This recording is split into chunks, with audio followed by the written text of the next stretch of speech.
All right, Freddie. Well, welcome on the Rental Journal podcast. Thank you. It's quite funny. We met years and years ago. Years ago, actually. At the base plan office when you were coming in to help us with our recruitment. Yes. And then you went off and did your own thing. And then I watched you sort of get a bit of passion for the equipment rental industry and work through. And next minute, you're one of the top recruiters with your own company in the same industry. So I thought I really want to understand like your passion and understand your story and then sort of get your piece out there. So thank you for coming on the podcast. Thank you for having me, actually. Awesome. So your name's not Freddie, but everyone in the industry knows you as Freddie. Yes. So what is your real name? So my real name is Federica. As you can pick up from name and accent, I'm not from Sydney originally. I'm Italian. So full name Federica. But since I've got to Australia, people started calling me Freddie, and I kind of like it, actually. I find it. Yeah, I think it's actually a good name. So now I actually introduce myself as Freddie. I don't even bother say what my name is. Well, it's catchy, I think. It's catchier, yeah. They hear that they hear that Freddie's coming in the building, and then you walk in. That's right, because they don't know also if it's a female or a guy. So sometimes they're like, oh, is that you? I'm like, yeah, that's me. Wow. So you said Italy. So what's Yes. your original story? You moved to Italy from Australia, like to Australia from Italy? So essentially, I was studying and practicing law when I was back home. So I was going through that path, and I think at some point I realized I wasn't overly happy with the trajectory I was taking. I wasn't really satisfied with what I was doing, and at the time I was just exploring options, and I thought, let's go to Australia just for a few months, as most people do. They come here for a few months and then they realize it's actually an amazing place to live. So the original plan was to come here for a couple of months, learn a little bit of English, and then, I don't know, maybe going back home and get a different job, maybe a job in a corporate. Who knows? Yeah. Wow. And so, you're here for a few months and then you caught the bug, yeah? And you couldn't stay. Yeah, I was here for a few months, and then a couple of months became 3, 6, a year, and then you're starting to get acquainted and you started to get new friends. You start to, starting understanding the culture a little bit more. And I felt that there was still a few things that I wanted to achieve before going back home. And then, I'm 9 years in, and I don't really have any intentions of moving back. I mean, I go back home for holidays and stuff, but here is where I see my life. Wow. So what was your first job when you got here? Well, my first job, so essentially when I got here, I couldn't really speak English. So my first job, I got a job in a restaurant. So I was like polishing. I couldn't really speak, like I said at the time. So it was like polishing glasses, polishing cutleries, and doing that sort of stuff. And it wasn't a well-paid job. So I was finishing that one and I was going to another one. So I was having sort of 2 jobs for a little while. And again, I was really grateful because at the time I had no, command of the language whatsoever. So I needed to start somewhere. And yeah, I think I worked in hospitality for my first 4 years. Yeah. Wow. So what's it like coming to Australia, not being able to speak English properly, and then sort of getting into the community? Like, how was that struggle? The thing is, I was coming from a completely different background where I was like walking into like law courts, and I had a command of my language that was completely different. So when you're coming here and you realize you can't even crack a joke or you can't really understand what the person in front of you is saying, that's the moment where you're like, all right, it hits you in a way because you can't communicate properly, and you know that your work perspective are like fairly limited. And so I went to English schools, was listening to, various podcasts, movies and stuff, but it was a process. Like, you don't learn a language just like that. And if you don't speak, you can't have, obviously the choice in terms of what you're going to do are going to be fairly restricted. So it took me a little bit. Yeah, and definitely studying law as well. That's it. From that, imagine when I was telling my mom, I'm polishing cutleries in a restaurant. She was like, what are you doing there? Just come back here and just, continue what you've been studying for and just get a proper job. But sometimes, you just, the choices that you make when you are 20 are completely different from the choices you would have made when you're 25 and then, or 26 or whatever. And then you realize that is not what I want to do. I actually want to see what else is out there and explore other options. Wow. And so how did you eventually get involved with the equipment rental industry? So this is funny because one day, as most people, I was just minding my own business, and I got a call from a recruiter, and they asked me, "Would you consider a career in this field?" Which is something that I never even thought about. Like, it wasn't really a job or a career that I was thinking of. So I started my first job with this recruitment agency, and the guy I was working for was heavily involved in equipment rental, which is, again, another industry which you wouldn't even think of. Like, you don't really think of machines and renting machines to projects and construction. It's just like, it was something that was so alien, so far away from what I was thinking and doing. I started working with this guy, and I got to learn a little bit more about what, the process entails, getting a little bit more of interest about recruitment and the industry itself, which is actually a really, really good industry. And I sticked around 5, almost 6 years in the same industry. I like it a lot. Yeah, well, that's what I said at the beginning. So when I first met you, and then I see you today, I can tell you've got that bug. Like, you're invested in the industry and solving problems. So, yes. So what was your take on the industry when you first joined? Never really learning much about it. And like, what's your take now? How's that sort of changed the perception? So when I originally joined, it was a bit traumatic, to be fair. Like, recruitment itself is a job where you need to make a huge number of cold calls every week. And in a way, I felt at the time my level of English, my accent, like, I found it being overbearing. And so when you're talking for the first time with guys in an industry, guys or girls, but English is a first language, and they're also, they've got their things to do, they're busy. So you need to call them and grab their attention and get them to give their time of the day. I found it extremely daunting, and it took me a little bit to just realize. But sometimes, like I said, you catch somebody on a bad day, or maybe they're busy, they're doing something, the response is not what you would expect, and that can come with a little bit of a shock when it comes to keep going and keep doing that. So and then that was my first, I suppose, first few months and stuff. Fast forward 6 years, probably because I've been in this industry for a long time. I started to make real connection. I kept in touch even with people that I was introduced to 5 years ago. So it's easy now to just to have maintained that contact and reach out to these people. Well, now I feel pretty comfortable in calling and prospecting and asking questions and understanding where the struggle is and how can I help and what can I do better, how can I service them in a better way. It comes with self-confidence, and I think I didn't have 5 years ago. I'm still learning that aspect, but definitely it changed. Yeah, well, I don't think, like, if you went back 5 years ago, I can't really remember there being like a dedicated recruitment rep that was focused just on solving problems in the equipment rental industry. And so it's really a niche space that agencies, they put someone on and they make them do lots of other industries at the same time. So they truly don't understand the needs of the customer. That's right. So I think the fact that you've taken that on and wanting to learn and grow with it, everyone's then going to know, oh, Freddie's that person that can help us in recruitment. So it's a great opportunity that you've taken on board. It is. And like you said, that's true. It's so niche that most, especially larger agencies, they don't really focus on equipment hire. But because I sort of found really interesting to understand how it all works and how it all comes together, from branch to operations to sales to, the service part of the thing. Like, I found it is actually a very big industry if you think about that. Nationally also, there's a number of businesses, a number of companies, they are operating in multiple states, so many different positions from within an organization that I can service. And so if you keep your focus to that, then, like, I'm still learning day after day. Yeah, it's a good point. And I've actually spoken about this in the past. Like, when people think of like careers in rental, they think that it's just renting equipment, but you've got sales, rental, service, parts, financial. So everything. If you're super keen on parts and want to be a parts interpreter, you can go work for an equipment rental company that manages parts.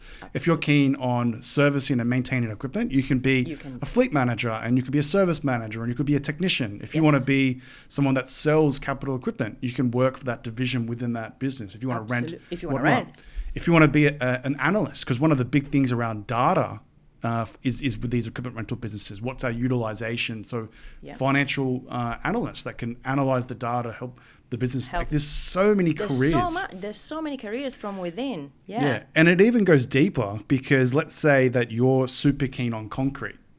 You can go work at Kennards Hire at Concrete Care. Yes. So there's all these sub-industries, and I think it gets this negative connotation around, it's just a career in rental. But really, there's a diverse opportunity of career opportunities within the industry as a whole. Absolutely. And there's like some industries are heavily engineered based as well. And you might think of just a general hire, like you're renting everything, but there are companies out there that are very specialized. Somebody that, in your earth moving, your propping, shoring, and it takes sort of a different skill set to move across those sort of businesses. Somebody that does access and focuses on high-rise buildings, it's a completely different person from somebody that thinks of like groundwork and that sort of stuff. There's a lot of variety within hire. And that's probably a good example. So Coates Hire rebranded to be called Coates because they didn't want to just be seen as just a Coates Hire organization, because they've got the engineering, division, which is I think it's Site Solutions or whatever they call it. So it's a great example of where Coates is trying to pivot to be more than just a hire company and actually a solutions-based organization to the broader industry. So when we talk about recruitment, like don't put the goggles on and not getting faded by just that one little segment. There's a huge opportunity, and when you're trying to fill those roles, it can be very, very challenging for these organizations. That's right. In different states, they've got different challenges. Different branches have different challenges, and it's a matter of understanding where the struggle is and trying to find a person or somebody that will get excited by that challenge and want to bring the business forward at the end of the day. So fast forward to today, you have your own company called Talent Supply. Yes. So talk me through that. Why did you start your own company? How has that gone so far? Where are you at right now? Yeah. So look, after a few years, after say 5 years doing the same thing, I was working for a business, and at some point I felt like I lost a little bit of purpose. I was going to work, grinding day in, day out, getting my paycheck. Kind of lost the spark a little bit, and I hit the point where I was a little bit lost. So I was lost, and I was thinking, what should I do? The job wasn't fulfilling anymore for me.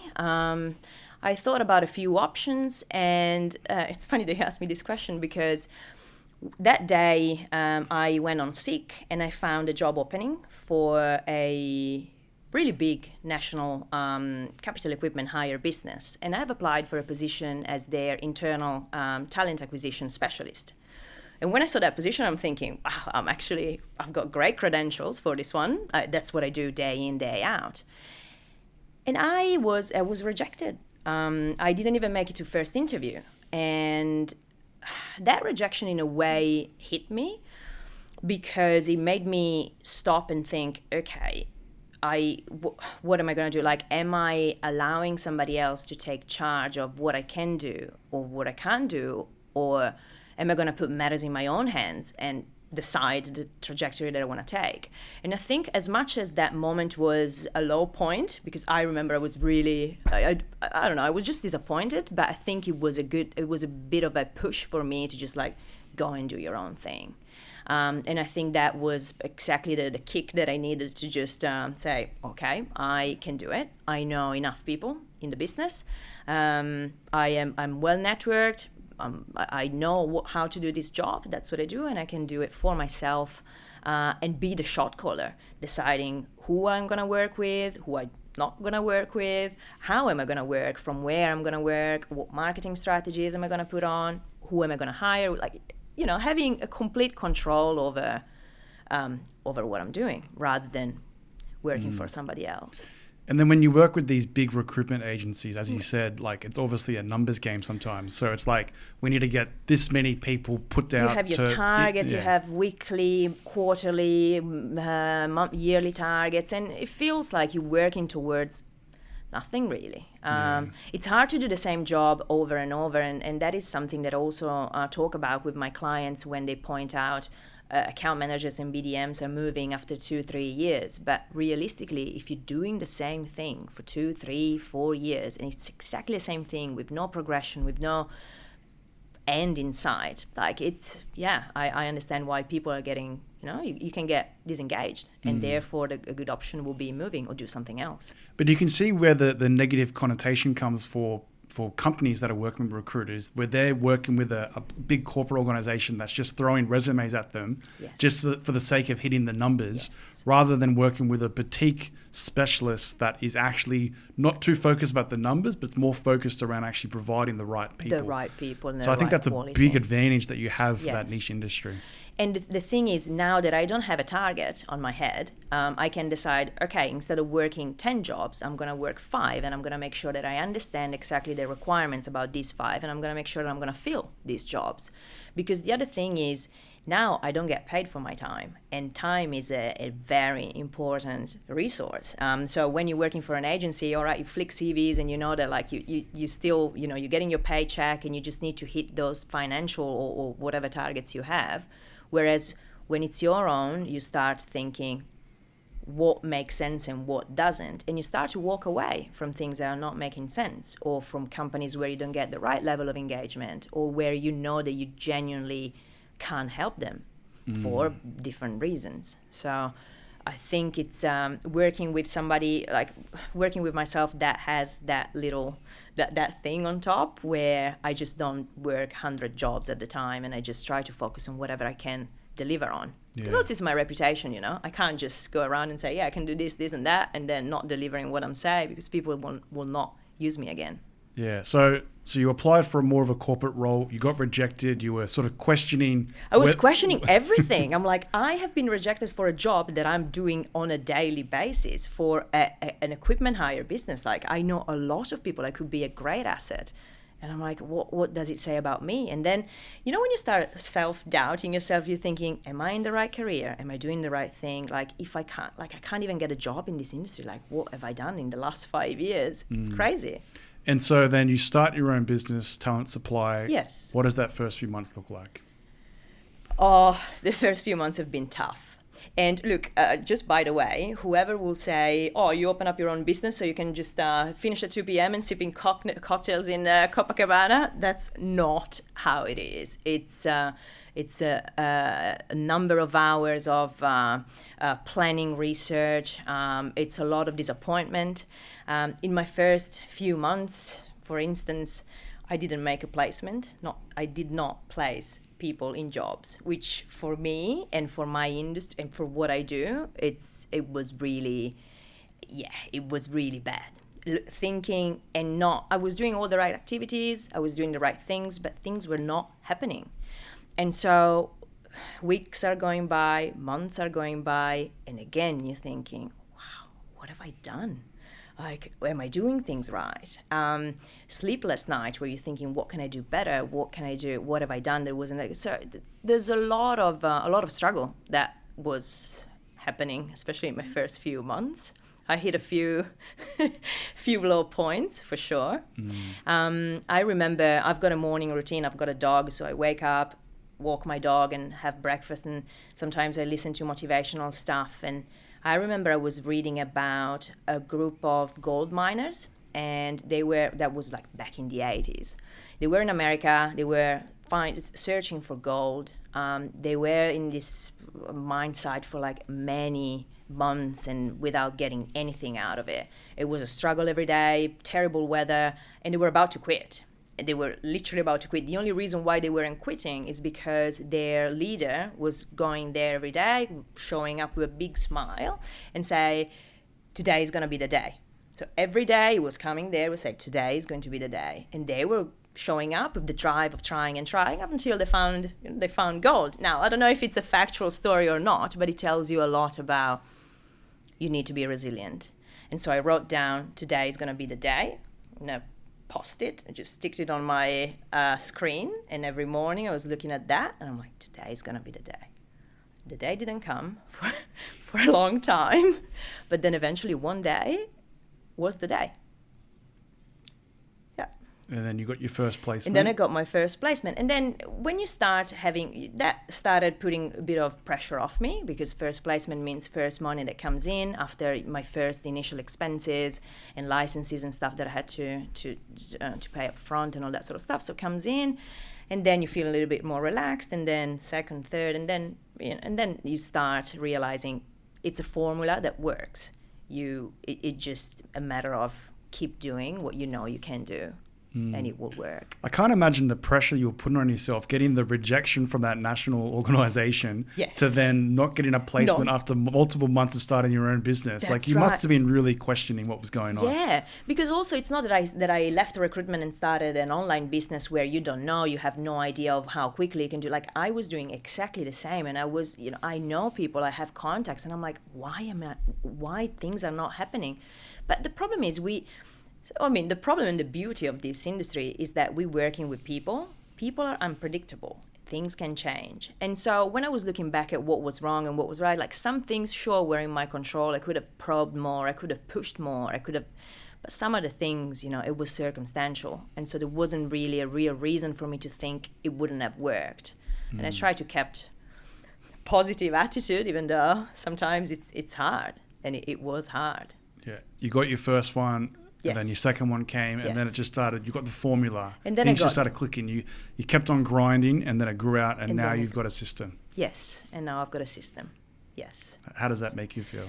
It makes me feel. Really good. The thing is, I always tend to not get too excited. I always try to keep my head on a normal, stable level, and so. I still have that post-it there, and I still rock up every day thinking we need to make things happen.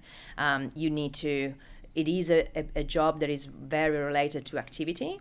And when you were talking about the activity about recruitment agencies where they just, you have massive targets and stuff, in a way, it is a metric that works. Having KPIs for yourself, knowing you need to make a certain amount of calls to have a certain amount of people interested.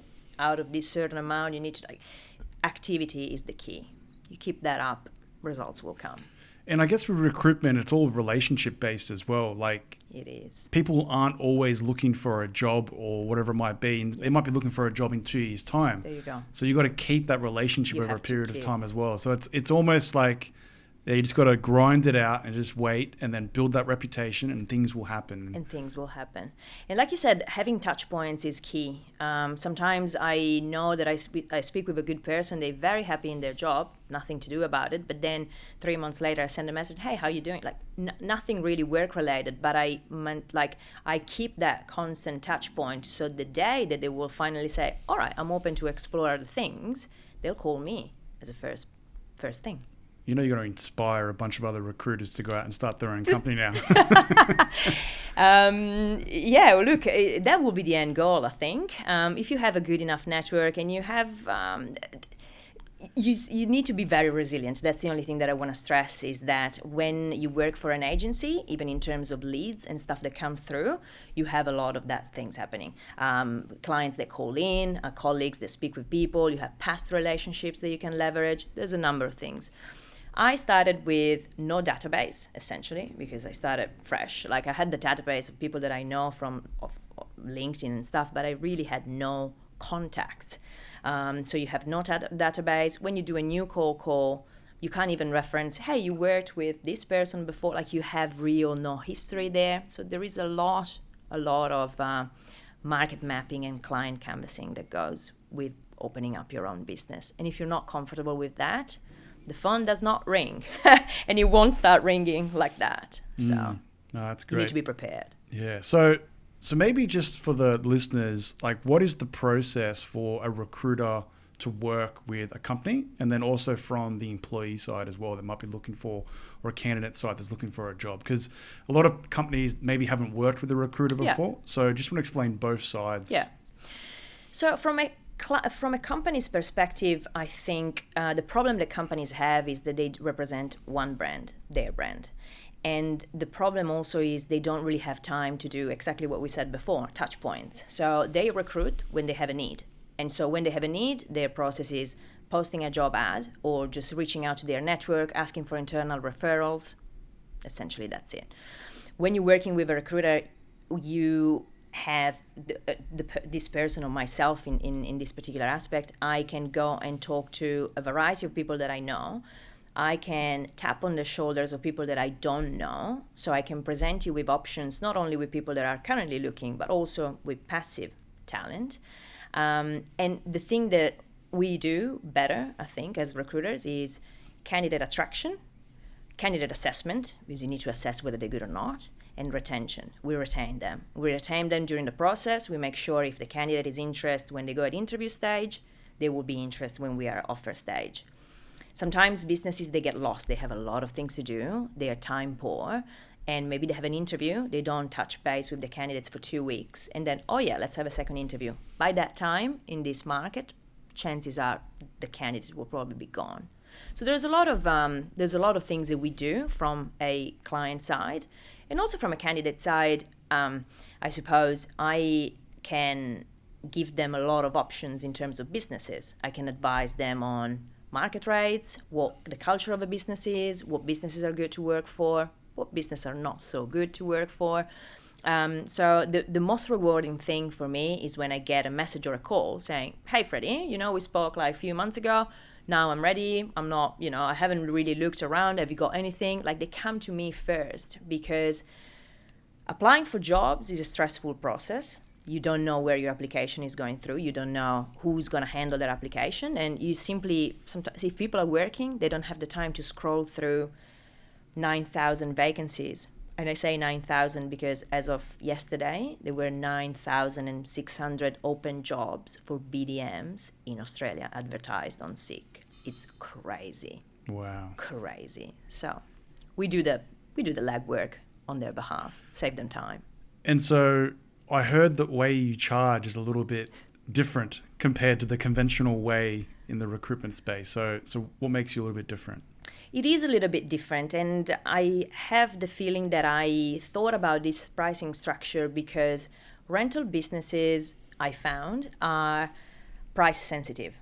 So there's probably 2 reasons. Maybe they don't see a lot of values in using recruiters. Probably they have been burnt before. There's a few reasons behind that. But I decided to move to, instead of charging a percentage of somebody's salary, I decided to go on flat fees. So upfront what your costs are. So no matter how the final salary can be of a person, the final package doesn't matter. You know that upfront you're going to pay that certain amount of money. I find it very transparent because they know exactly that I represent the candidates for the market value, and they know that I'm not going to inflate salaries just to get a bigger fee myself. So I find it very transparent on both sides. And so I found that also I'm more credible. So when I say this person, this is what they need to accept the offer, they tend to listen because I have no returning saying something that is not factual.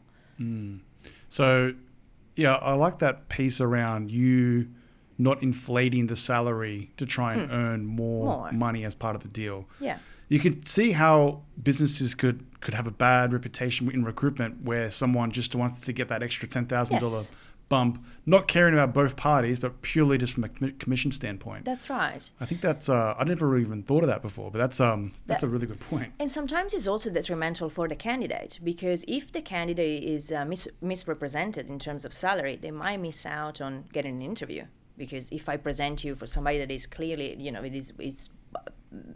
has a salary that is more than what their actual salary is, a company might think, I'm not even going to interview because I can't get there. And so it works well for both parties involved, I think. You might just piss off a few other recruiters along the way. I probably will piss off a few people, sure.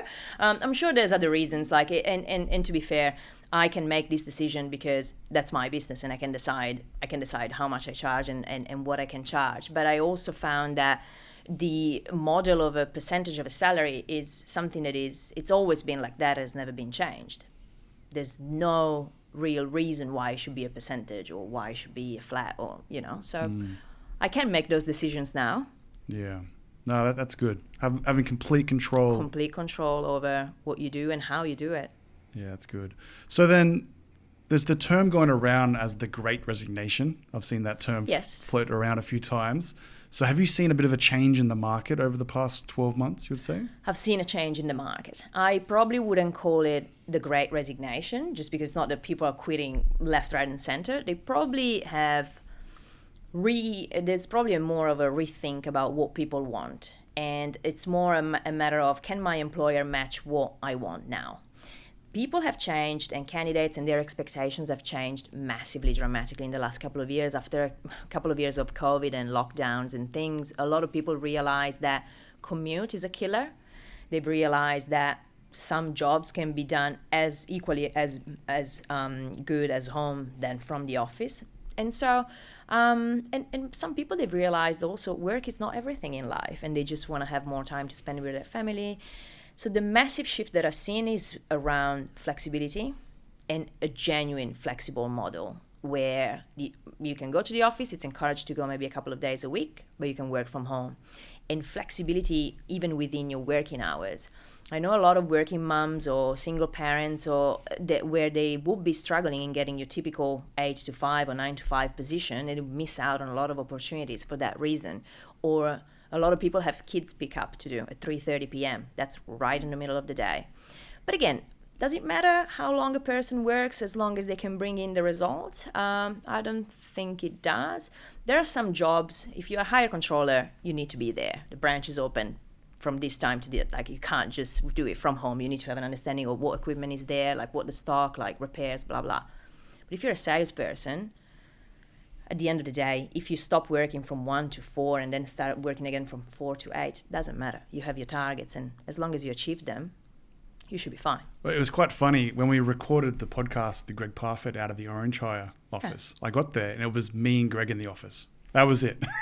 Not a single person. Everyone else was working from home. From home. Which is quite amazing that if you said that a hire business or a rental business was going to be completely remote to, like you said that 3 years ago, I'd say it's impossible. There's no way that it would ever be feasible. Yeah. But the shift that COVID has played on all industries has made that mind shift change. That's right, and all businesses, and it's even better. You spend less in corporate offices, and like you have a little bit more variety. Hot desk there are other ways to encourage collaboration from within the team rather than just sitting in an office where sometimes you don't even talk to the person next to you. So there's been a big shift in what people want, and also the best businesses, it's great that you mentioned Orange Hire, they do that particularly well. Best businesses are businesses that are understanding what their people want, and they are making that happen, and they make adjustments to make them happy because they will retain their staff. Yeah, I saw quite a funny TikTok where a manager was talking to their employee, and then the employee said, "Am I achieving the results that you want as part of my targets?" And they're like, "Yes." And they're like, "Perfect." And then they said, "Oh, we're coming back to the office now, but aren't I achieving my results?" Like, "No, we need you back at the office." And it's like, that's almost a trigger for someone to rethink, wait a second. It is. Why do I need to work full time in the office? Like, as you said, some roles that you have to. It's great to have collaboration as well, but flexibility is becoming a thing. Yeah. People have spent more time with their families. They've right. reduced the travel to and from work. All those sort of things which are changing the perception of what it means to actually have a job now. That's right. And also, if you ask me, if you want me to be there, it screams to me micromanagement. It screams to me, you don't trust what I do. And so it almost makes the opposite effect, saying, all right, then I'm just going to look for something else, because why do you need to physically see the person and watch on their shoulders what they do and what not? Again, they're bringing in result. Leave them be. Yeah. So what are some of the misconceptions, do you think, around recruitment? Like, sometimes recruitment's got a bit of a bad name for some of the stuff we spoke about before. Yeah. What are some of those myths, I guess, out there, and how do you sort of combat them, do you think? So a myth that I think is out there is that recruiters do very little and add little value and overcharge for that. So the assumption is that recruiters essentially are getting a CV of, I don't know, whoever is interested, and they just flick it to a hiring manager, and that's essentially what we do. And again, I'm telling you this because this is a conversation that I have sometimes with business owners, and I'm thinking, if he's thinking this, probably other business owners will think exactly the same. They think recruiters, we just like chuck CVs and not do anything else. And the myth is, again, no value or overpriced. I don't think I think we do add a lot of value in what we do.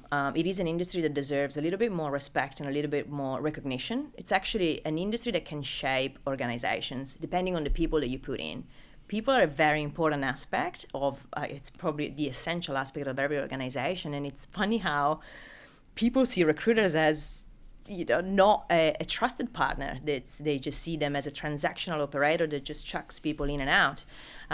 So what I wanted to say is the recruitment process, the problem that we have is we have a problem in explaining what that recruitment process looks like. So we do a lot of good things, but we're bad at articulating what we actually do. And what we do is not just flicking a CV. We are essentially immersed in our market. We research companies, we research direct competitors. We talk to a number of people, we attract them, we engage with them. We present you with people that you can hire, you can interview on within a due time frame. It probably for companies will take them months to get to the same results. Negotiation, reference checks. There's a lot of stuff that goes a simple, what is called simple recruitment process.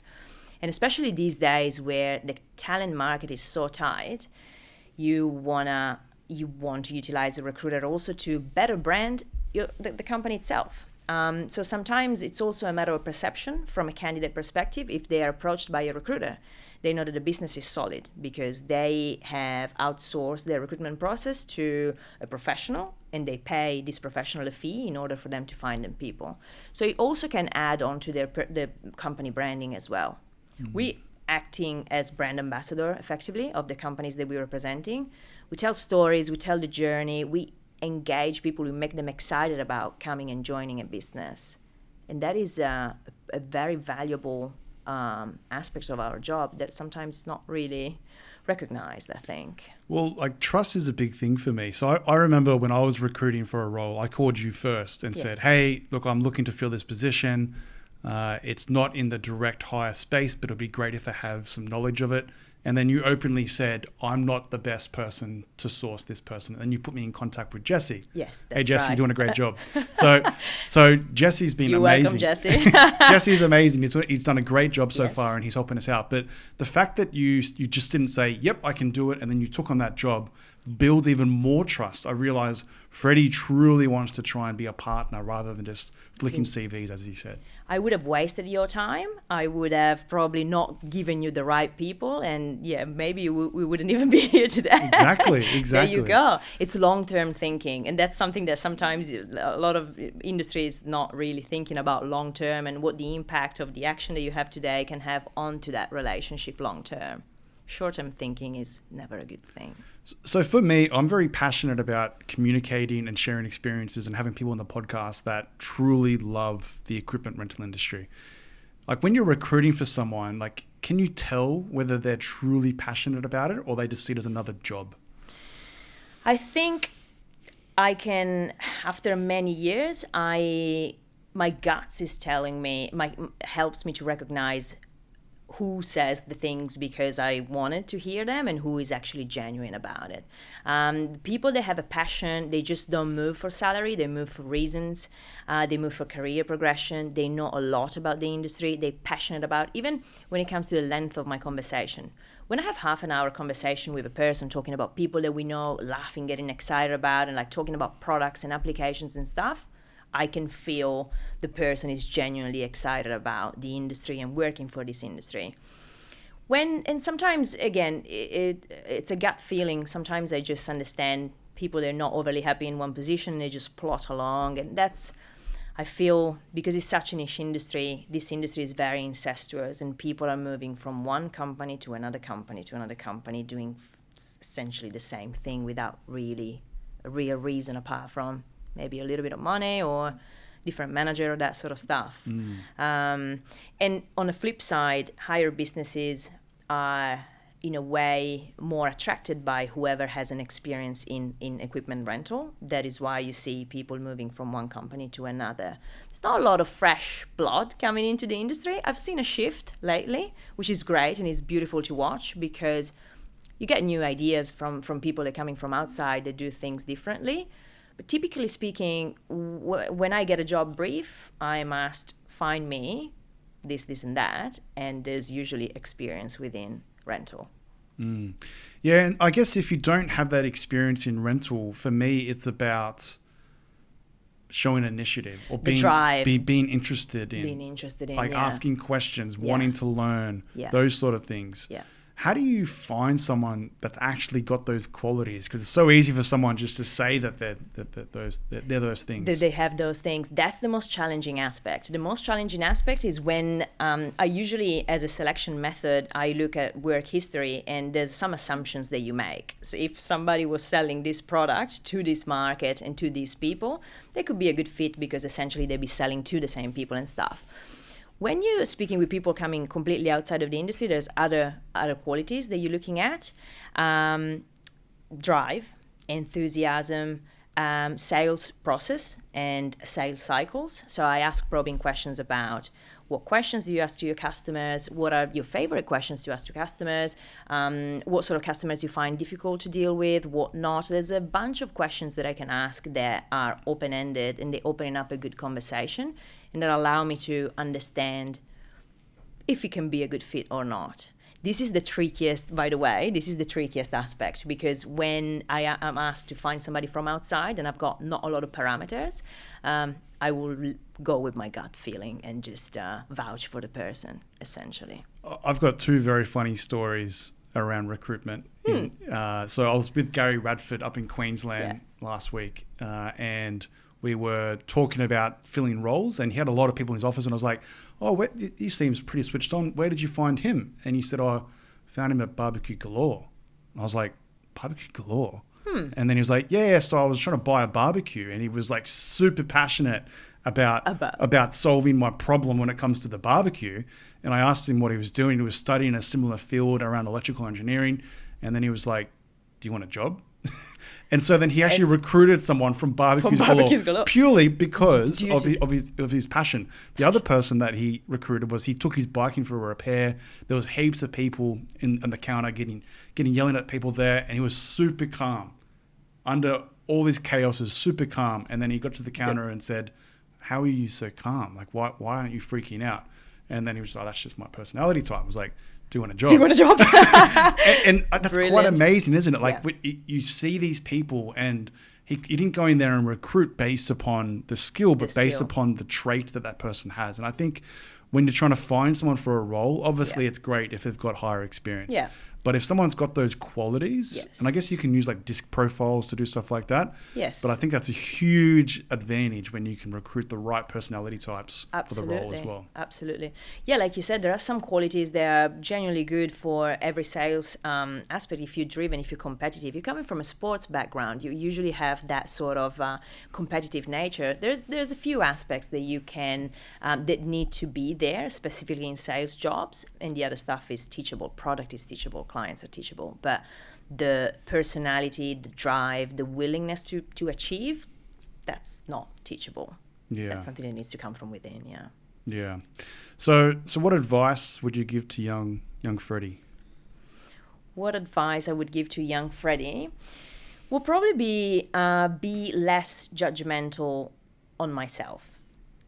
I find that we are our biggest enemy. And I found that I am critiquing myself a lot in a lot of things. Sometimes I think, I could be smarter, I could be richer, I could be so many other things. And I find that negative self-talk, it's something that has prevented me to achieve stuff, or maybe to achieve stuff faster, just because I have a lot of self-doubts every day. It can be when I'm making a phone call, it can be when I was about to open my business. I feel like having a more positive outlook on yourself and talk to yourself in a kinder way helps you achieving better things in life, in relationships, at work, and so I'd say be kinder with yourself. That would be my advice. I love your Post-it note story. I think that's such a good example. Yes. Just reading it every day. Every day there. Just It's got to be the day. Yeah. No, I think a lot of people are very hard on themselves when it comes to anything. And it's so easy to, even like with this podcast, I interview people and I think they do a great job when they listen to it and they think, oh, I sound really bad. Yeah. You're always going to be your biggest critic. Yes. And the perception that you have on yourself is completely different to what everyone around you has. That's right. And I'll tell you this, I was in Melbourne a couple of weeks for work. I went there for a few meetings and I went there by myself. I was there a couple of days and I went out for dinner by myself. So I walked into a nice Italian restaurant, ordered food, had a glass of wine, and I had a moment there where I almost started to cry by myself at the restaurant thinking, wow, I'm by myself. I'm alone. I'm here. I'm alone. I've got all these things happening at work, but like, I'm here by myself. Nobody I can share these experiences with. So I sent a picture to I sent a photo to my friend, and my friend came back saying, "Oh my God, that's amazing! Such an independent, great woman." I'm like, wow, this is perception. I perceived myself in that moment as a bit of a loser, dining by myself, like that. And my friend was like, wow, that is amazing. That's the definition of success, is like how you do so well, so independent, you can do all these things. So again, I should have looked at myself and thinking, yeah, I'm here for work because I've achieved this and this and that. And I'm in Melbourne to go on work meetings by myself. Yeah, that's awesome. Yeah, see? That's so good. Perception, and yeah. Yeah, so talking about perception, like I've definitely had conversations with companies that clearly are shifting their perception, and they're trying to figure out how they can promote women within their organization, give them opportunities. And I think those companies need to share those stories more. They need to share those success stories. So I think when we start sharing those stories with other people around the world, we can start saying, hey, so-and-so is now the service manager at company X, Y, and Z, and she got there by doing this, and this is her career path. The Hire and Rental Industry Association has the Women in Hire program. There's a few Facebook groups out there as well. They're the sort of things we share those stories more and promote it. And promote them, yeah. Also from a female's perspective, you would think, all right, construction job, you might just think about the heavy, labor intense construction job. There's not a lot of education of the variety of work that can be done in this organization. That goes beyond, internal sales and accounting. Like there's a lot of stuff that can be done. And I think that also needs to be spoken about a little bit more to attract these people. We had the fleet office come on the podcast, and they put trackers and stuff like that on heavy machinery. And one of the things that they had was how rough the operators were with the machine in terms of like going outside the guidelines and whatnot. Some pretty amazing technology to see who is the most roughest on the equipment. And they found that the top 5 people for the safest and the best drivers were women. And so that should be something that should be blasted all over. Like our best operators from a safety standpoint and from the wear and tear of the machine is females. I think those sort of stories are stories that we should promote. Yeah, that's great. So you were talking about success before. You said your friend was was seeing you having dinner by yourself, and that she's like, that's success. So how do you define success? Look, my definition of success changed a lot, and I understand that everyone has his own opinion. Funnily enough, I thought that my idea of success, it was being successful, but when other people were seeing me successful. So I was thinking, I'm successful when other people will look at me and recognize me as a successful person.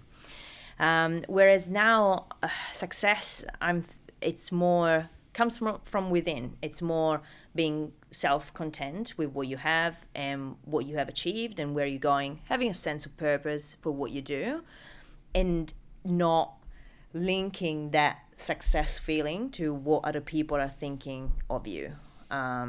So I was always comparing myself with other recruiters or other people or whoever was in a sort of similar situation with me, and that was robbing me a little bit of happiness in a way that I was always feeling that I was lacking in here and there. Success is just being happy with what you have and what you have achieved, and having a life that sort of fulfills you. Yeah, I love the quote comparison is the thief of joy. Of joy. Yeah. That is very true.